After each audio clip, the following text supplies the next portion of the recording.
या आवाज कैसी?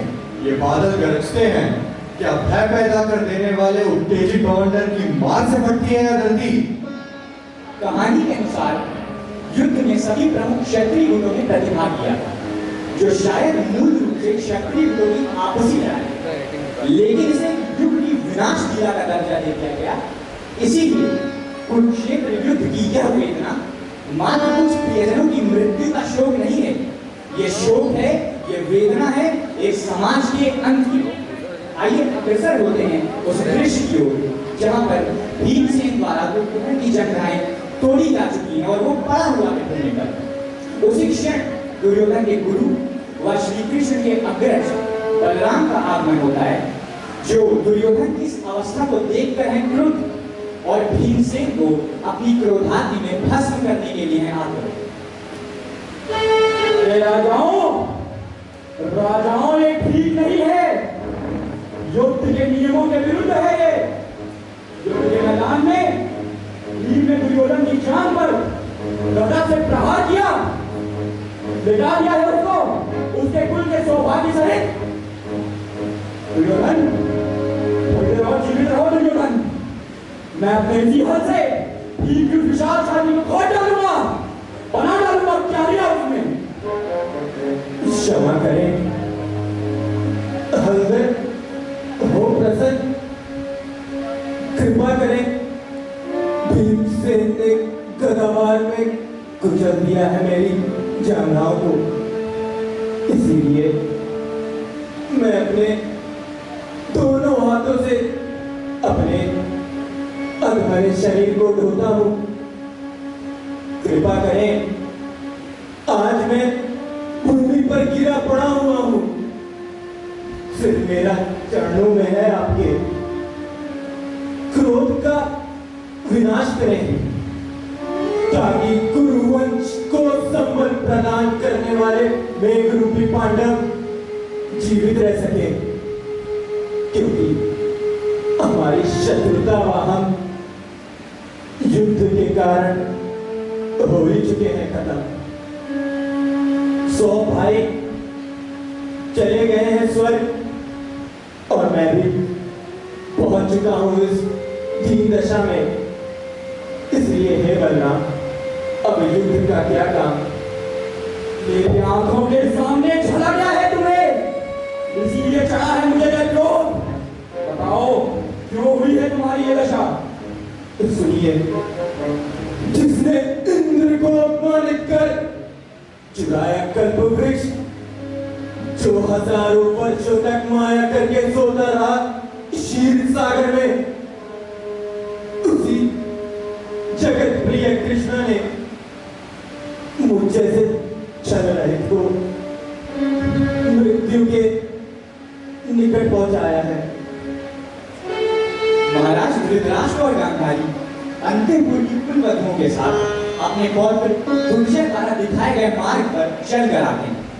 भरा हुआ है हृदय शोक से उनका, जो विस्मय पैदा कर देने वाला दृश्य प्रकट करता है। यह कौन है? यह मुझ पर दूसरा प्रहार है। भीम ने गदावार में मेरे बालों की मेरी जांघाएं नहीं छीनी, अपितु छीना है पिता के चरण छूने का अधिकार भी मुझसे। यह कौन है जो मेरे वस्त्र खींचकर मुझे राह दिखाता? दुर्जय बेटा, जा अपने पिता को ढूंढ, जा अपने पिता की गोद में आराम कर। पिताजी, पिताजी, पिताजी। ओ मेरे लाल, तू यहाँ क्यों आ गया? आप मुझसे बहुत समय से दूर थे पिताजी, मैं आपकी गोद में बैठना चाहता हूँ। आप मुझे अपनी गोद में क्यों नहीं बैठाते? छोड़ दे उस आसन को जिस पे तू हमेशा बैठता रहा है। ढूंढ ले कोई और आसन। नहीं पिताजी, यहाँ देख रहे हैं। कौन लोग? दादी, मामा और सभी माताएं पिताजी। ओ मेरे लाल, मैं चल नहीं सकता। तो मैं लेके जाऊंगा आपको। नन्हा सा है। दादी, मामा, पिताजी यहाँ हैं। कहाँ है मेरा पुत्र? कहाँ है महाराज दुर्योधन? आपके चरणों में मैं सिर झुकाता हूँ और धड़कती हुई ज्वाला की चिंतक किए बिना जिस सम्मान में मैंने जन्म लिया था, उसी सम्मान के साथ स्वर्ग को जाता हूँ। माता, मैं आपसे बात कहना चाहता हूँ। कहो पुत्र। अगर किया हो मैंने कोई भी पुण्य का काम, तो अगले जन्म में तू ही मेरी माता बनना। तुमने तो मेरे मन की बात ही कह दी। दुर्जय, बेटा तू भी सुन। जिस तरह सेवा मेरी करता था, उसी तरह पांडवों की करना। पूज्य मां कुंती की आज्ञा का सदा पालन करना। द्रौपदी और अभिमन्यु की मां को अपनी मां की तरह आदर देना। देख बेटे, जिस वैभवशाली अग्नि की ज्वाला से जिसका हृदय दमकता था, वह समान बल वाले शत्रु का सामना करते हुए भूमि पर गिरा पड़ा हुआ है। यह सोच के तू तुमको त्याग दे। मेरी मृत्यु के बाद युधिष्ठिर की बलशाली बाह को पकड़ना। लगता है भय जन्म ले रहा है पश्चाताप में।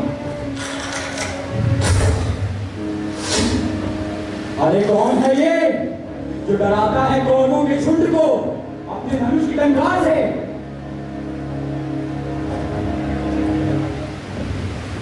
दुर्योधन के संग धनुष पर बाण चढ़ाकर युद्ध यज्ञ में जी आया मैं पांव बढ़ाकर, वैसे ही मैं फिर आता हूं सुनेरा में, मानो अश्वमेध की पूर्ण आहुति के क्षण में। ये तो अति बलशाली क्रोध भुजन की द्रोण पुत्र अश्वत्थामा है, जो इधर ही आते दिख रहे हैं। तो राजाओं, मैं वह दुर्योधन नहीं जिसकी जगह इच्छा से तोड़ी गई हो, वह साहसी पुत्र कर्ण भी नहीं जिसके कठोर शस्त्र बेकार हो गए हो। मैं द्रोण पुत्र अश्वत्थामा आज इस भूमि में उग्रत लिए तलवार खड़ा हुआ गिरा। कौरवराज, ये क्या हुआ? यह असंतोष का फल है वीर। युद्ध के लिए सदा उत्सुक, गरुड़ की पीठ पर सवार, चार भयंकर भुजाओं वाले धनुष और चक्र धारण किए हुए कृष्ण को पांडवों समेत नष्ट कर डालूंगा और लगेगा यह दृश्य किसी कर्मठ तस्वीर की तरह। नहीं नहीं, ऐसा ना कहे। कर्ण सिधारे हैं स्वर्ग को। शांतनु पुत्र भीष्म भी पड़े हैं धरती पर।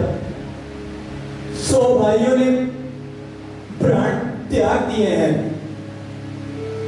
और मैं भी पहुंच चुका हूं दीन दशा में। अतः धनुष को त्याग दें आप। कौरवराज, आज भीम ने ना सिर्फ आपकी जांघों को तोड़ा है, बल्कि तोड़ा है आपके मान को।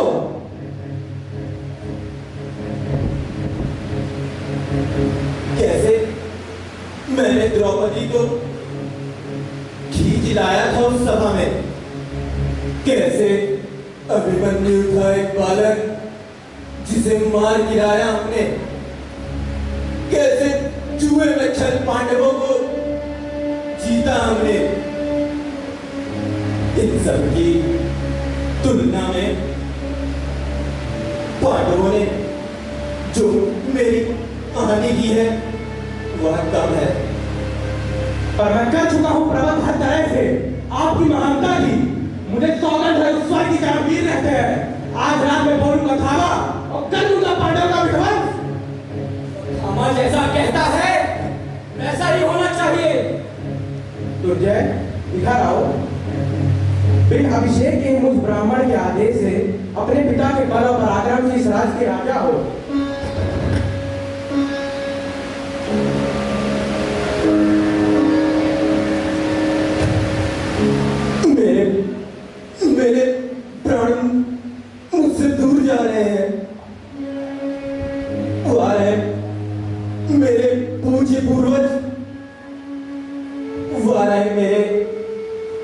100 भाई जो कर्ण के सानिध्य में खड़े हैं, वाला अभिमन्यु जो इंद्र के हाथी अरावत पे क्रुद्ध वो मुझे फटकारता है। धर्मराज ने भेजा है यह वाहन, जो वाहन है वीरों का, जिसे खींचते हैं 1000 हंस। मैं आ रहा हूं। महाभारत के युद्ध पर आधारित हर रचना में अनेक प्रकार के सामाजिक संकट और तनाव झलकते रहे। यह नाटक वीरों का पश्चाताप भी एक ऐसी रचना है जिसमें महाभारत का संदर्भ है आज के युग में मंडराते संकट और अंतरराष्ट्रीय तनाव। आइए बढ़ते हैं उस दृश्य की ओर जहां पर क्रोध शोक में परिवर्तित हो चुका है। वह शोक अपनी अपार सीमाएं लांघ चुका है। संजय तथा विदुर महाराज धृतराष्ट्र और गांधारी को लेकर उस स्थान तक आ गए हैं जहां पर उनके प्रियजनों ने किए प्राण त्याग और आतुर ऊपर जाने को विलीन। माता, चलकर अंतिम संस्कार करो अपनी कुटुंबियों का। चलिए महाराज। विदुर, पुत्रों के विनाश से निश्चल हुए इस राज्य को धिक्कार है। शरीर जल जल है, चला नहीं जाता। संजय, तनिक रुको। वहाँ कौन है झाड़ी में छिपे छिपे? इधर तो है कृपाचार्य और इधर कृतवर्मा है। क्या अश्वत्थामा? संजय, उसे जाने दो। नहीं, रोको उसे संजय। रुको रुको अश्वत्थामा, हम हैं संजय, महाराज संग है हमारे। महाराज, अश्वत्थामा तो ऐसी अवस्था है जैसे भय की प्रतिमूर्ति हो, रह रह कर कांप उठता है। पागल है, कहता है मैं बंधन धारण कर रहूंगा और डरता है उस कृष्ण से। पांडवों को लेकर कष्ट आ रहे हैं उसे। मार नहीं पाएगा कृष्ण उसे। मैंने उसे देखकर वज्र कर दिया है उसके तन को। लगता है ढूंढ लिया है प्रभु ने उसे। मेरी दृढ़ दृष्टि वापस ले ली है व्यास ने। ये प्रकाश तो अर्जुन की अभी बाधा था, झुलस झुलस कर गिर रही है वनस्पतियां। संजय, शीघ्र निकल चलो यहाँ से। कृष्ण, कृष्ण!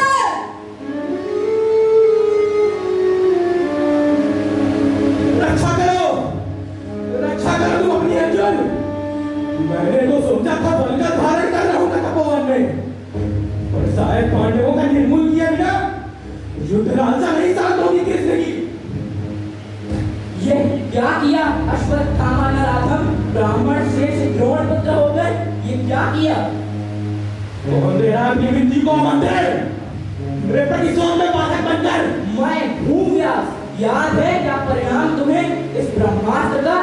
यदि ये लक्ष्य सिद्ध हुआ होता है नरपशु, तो आगे आने वाली सदियों तक पृथ्वी पर रसमयी वनस्पति नहीं होगी। शिशु होंगे विकलांग और सारी मनुष्य जात बौनी हो जाएगी। जो भी ज्ञान एकत्रित किया है मनुष्य ने सतयुग में, त्रेता में, द्वापर में, सदा सदा के लिए होगा विलीन हो। बस हो जाने दो, आने दो प्रयास। मैं क्या करूं? मुझे विवश किया अर्जुन ने और था मैं अन्याय कृष्ण। पांडवों सहित मेरा वध करने को आतुर थे। तू अपनी कायरता से मत ध्वस्त हो, अपना ब्रह्मास्त्र वापस ले ले और मणि लौटाकर चला जा वन को। व्यास, मुझे गिरा रीति केवल आक्रमण की, पीछे हटना मुझे या मेरे अस्त्रों को मेरे पिता ने नहीं सिखाया। सुन लो कृष्ण, ये अचूक सत्र अश्वत्थामा का नीचे गिरे जाकर उतरा के गर्भ पर। पशु हो तुम, पशु हो तुम, पशु हो तुम, पशु हो।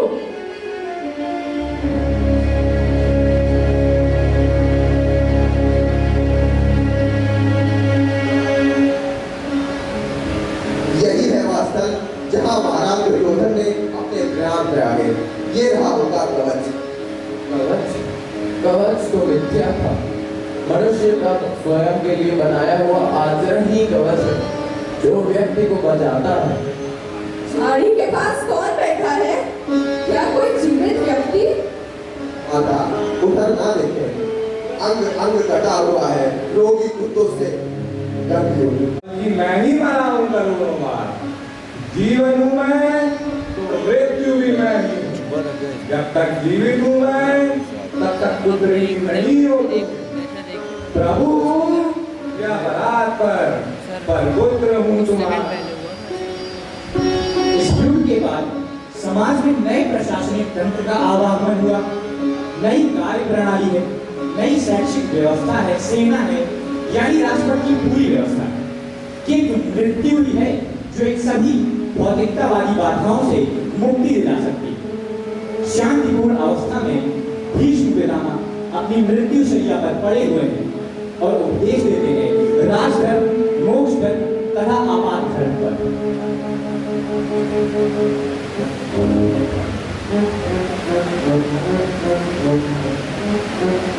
पितामह, हमारे अतिरिक्त ऋषि भयभीत हैं कि आप उन्हें शाप देंगे।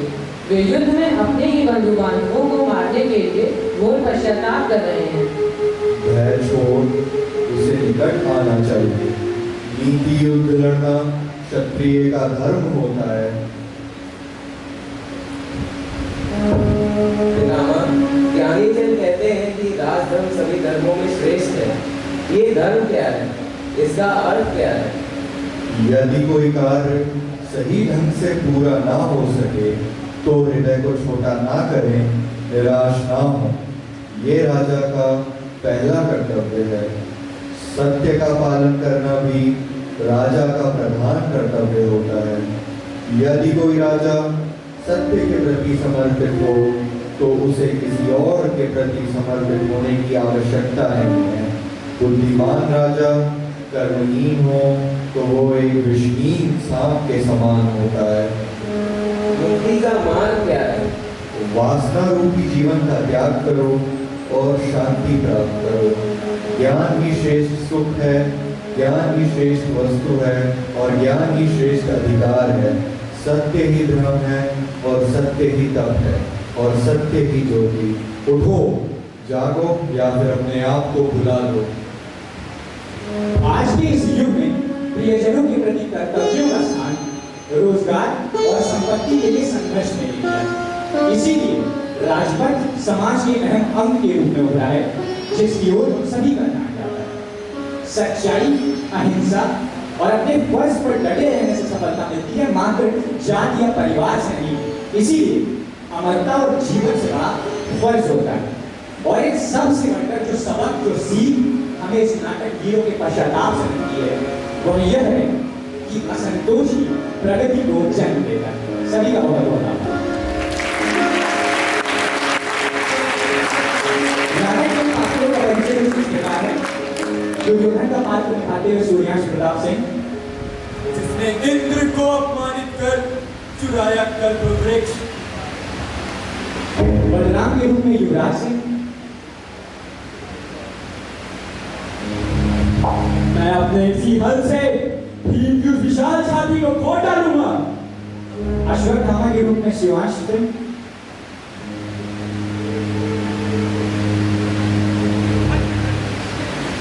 दुर्योधन के संग धनुष पर बाण चढ़ाकर युद्ध यज्ञ में जीत आया मैं पांव बढ़ाकर। संजय के रूप में मानस माथुर,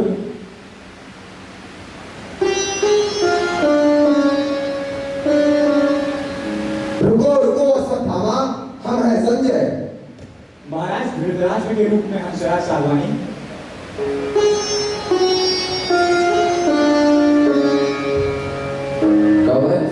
कवच तो मिथ्या था। गांधारी के रूप में पार्श्वी क्षेत्रपाल,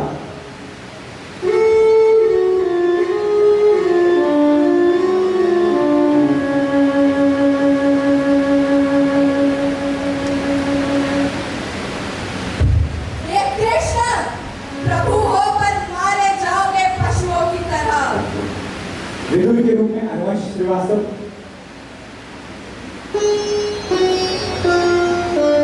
संजय तनिक रुको,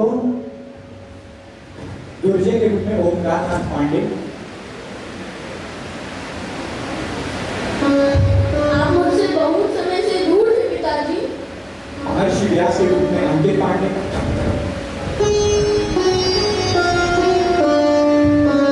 मैं हूँ व्यास। श्री कृष्ण के रूप में हर्षद दीक्षित,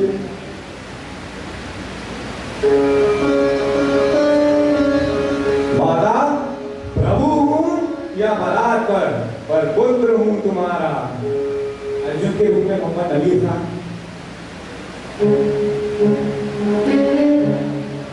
पितामह हमारे अग्रज भयभीत हैं। युधिष्ठिर के रूप में उमरी तिवारी,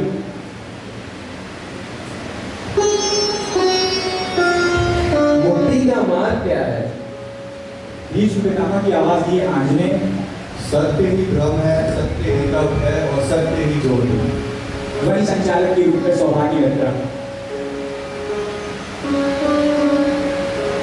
और सूत्रधार के रूप में मैं ब्रिगेंद्र राज पांडे। बहुत बहुत धन्यवाद।